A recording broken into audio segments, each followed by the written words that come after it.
नमस्कार, राम राम जी, जय माता दी। आप सभी को नवरात्रों की बहुत बहुत शुभकामनाएं। हम सभी लोग इस समय नवरात्रों की पूजा में व्यस्त हैं। मां भगवती की पूजा, चिंतन, आराधना ये हम लोग कर रहे हैं। आज हम लोग माता जी का 8वां नवरात्रा ये बड़ी धूमधाम के साथ, हर्ष के साथ और उल्लास के साथ मना रहे हैं। पहला नवरात्रा माता जी के पूजन से प्रारंभ होता है, कलश स्थापना से प्रारंभ होता है।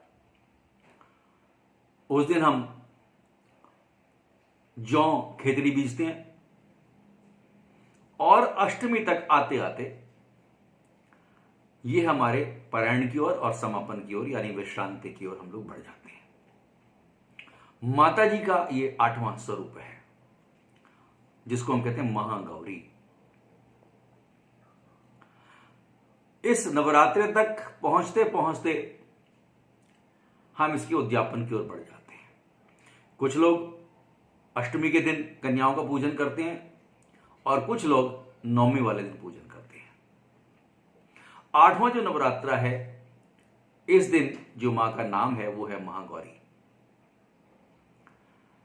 माता जी जिस समय 8 वर्ष की थी उस समय ही उनको इस बात का आभास हो गया था, उनको अपने पूर्व जन्म का ये पता चल गया था कि मेरे पति कौन है। और इस अवस्था में 8 वर्ष की अवस्था में ही जब उनको इस बात की जानकारी हो गई तो उन्होंने बड़ी कठिन तपस्या की भगवान शिव को प्राप्त करने के लिए। इसीलिए हमारे यहां पर जो अष्टमी का दिन है ये पूजन का दिवस हमारे यहां पर ही माना जाता है और इसीलिए अष्टमी के दिन ही कन्याओं के पूजन की व्यवस्था है। वास्तव में इन सब नवरात्रों की जो पूजा करता है उसको मनवांछित जो फल है वो प्राप्त होता है। अष्टमी के दिन दुर्गा सप्तशती का जो मध्यम चरित्र है इसका हमें पाठ जरूर करना चाहिए ताकि उनकी कृपा ये हमें मिलती रहे। महागौरी को शिवा भी कहा जाता है, उनका एक नाम शिवा भी है। इनके एक हाथ में त्रिशूल है, एक हाथ में डमरू है और एक जो उनका हाथ है वो वास्तव में अभय मुद्रा है और जो चौथा हाथ है वो गृहस्थ जीवन को दर्शाता है और समस्त गृहस्थियों के कल्याण के लिए हमेशा उठा रहता है। माता जी श्वेत वस्त्रधारी हैं, श्वेत वर्ण की हैं, वृषभ यानी बैल के ऊपर सवार हैं। उनकी उपासना से, उनकी पूजा से, उनके संकीर्तन से हमारे पूर्व जन्म के और इस जन्म के जो हमारे पूर्व संचित पाप कर्म हैं वो नष्ट हो जाते हैं। माता जी का पूजन जैसे मैंने हमेशा कहा है बड़े भक्ति भाव से, बड़ी श्रद्धा पूर्वक, बड़ी स्वच्छता के साथ, बड़ी पवित्रता के साथ, बड़े आनंद के साथ, बड़े उल्लास के साथ ये करना चाहिए। जिस कार्य में हमारा मन लगे, जिसमें हमें आनंद आए, उस कार्य को बहुत ही अच्छे तरीके से हमें संपन्न करना चाहिए तो इसका लाभ मिलता है।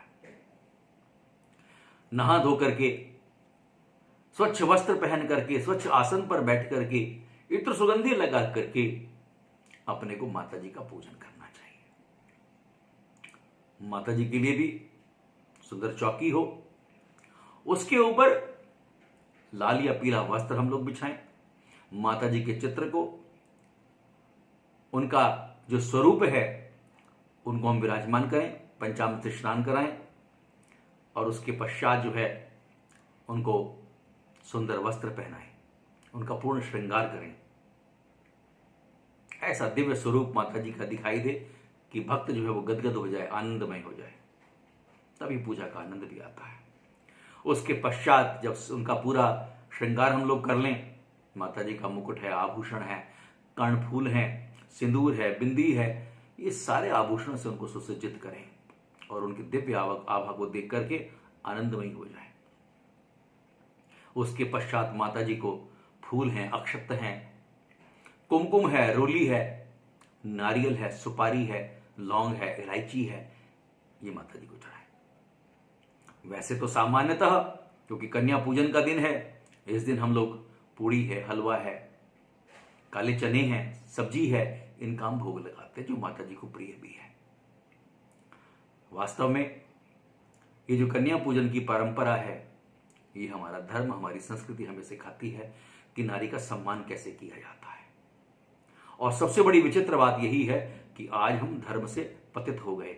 धर्म रक्षति रक्षितः, धर्म की जब हम रक्षा करते हैं तो धर्म हमारी रक्षा करता है। कुछ लोग कहते हैं कि ये तो सिर्फ आडंबर है, लेकिन कहते हैं पुरानी नींव नया निर्माण। हम अपने धर्म को, अपनी संस्कृति को, अपनी पुरानी चीजों को जब तक संभाल करके नहीं चलेंगे तो हमारी पहचान क्या है, यह कहना बड़ा मुश्किल है। इसलिए अपने इस धर्म को और अपनी संस्कृति को बचाने के लिए ये सारी चीजें हैं। हम कौन हैं, हमारा दर्शन क्या है, हम कहां से आए, हम कौन हैं।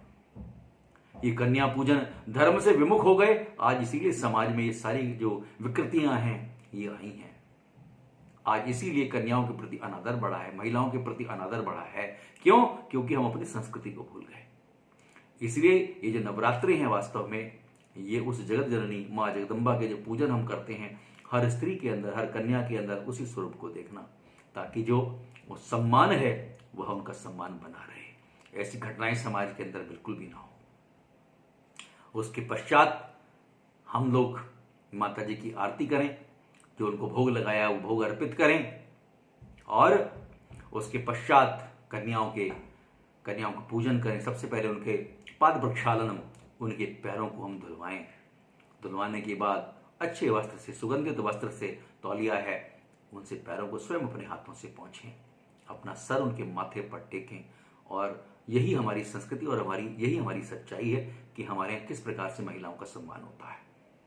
और उसके पश्चात उनका आशीर्वाद लें, उनको तिलक करें, उनको मौली बांधें, और उसके पश्चात जो है उनको भोजन करा करके, दक्षिणा दे करके, तभी उनको वहां से जो है विदा करना चाहिए। और उनसे प्रार्थना करने कि अगले वर्ष जब हमारे नवरात्रे आएंगे, क्योंकि आश्विन के बाद फिर दोबारा चैत्र के नवरात्रे आएंगे, तो उसमें हम आपको पुनः अपने घर पर बुलाएंगे। इस भाव के साथ उनको विदा करना चाहिए। और उस जगत जननी का ध्यान करते हुए सर्वमंगल मांगल्ये शिवे सर्वार्थ साधिके शरण्ये त्र्यंबके गौरी नारायणी नमोस्तुते।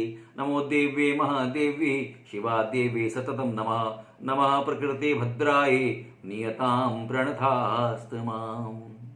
ऐसी भगवान से प्रार्थना, ऐसी माता जी से प्रार्थना ये अपने को करनी है, और उनका आशीर्वाद हमें मिले, यह इस प्रकार का प्रयास ये हमारा रहना चाहिए। और जब हम अच्छे भाव के साथ करेंगे तो निश्चित रूप से उनका आशीर्वाद ही हमें ये मिलने वाला है। ये सारी वीडियोस जो हैं वो इसीलिए हैं कि हम अपनी धर्म और संस्कृति के साथ जुड़े रहें, हमारे धर्म का प्रचार और प्रसार हो। इस वीडियो को आप अधिक से अधिक संख्या के अंदर शेयर जरूर करें, फॉरवर्ड करें। जो हमारी कॉन्टैक्ट लिस्ट है, प्रयास करें कि सभी तक हमारा ये संदेश पहुंचना चाहिए, क्योंकि धर्म बचेगा तभी हम लोग बच पाएंगे। धर्म के बिना गति नहीं है, धर्म के बिना जीवन नहीं है हमारा। और हमारे इस चैनल को एस्ट्रो वास्तु गुरु, जो हमारा यूट्यूब चैनल है आचार्य वीरेंद्र के नाम से, उसको आप जो है सब्सक्राइब जरूर करें, ताकि आगे नोटिफिकेशन जो है ये आपको ये मिलते रहें। पुनः आपको बहुत बहुत नवरात्रों की आशीर्वाद और शुभकामनाएं। जय माता दी।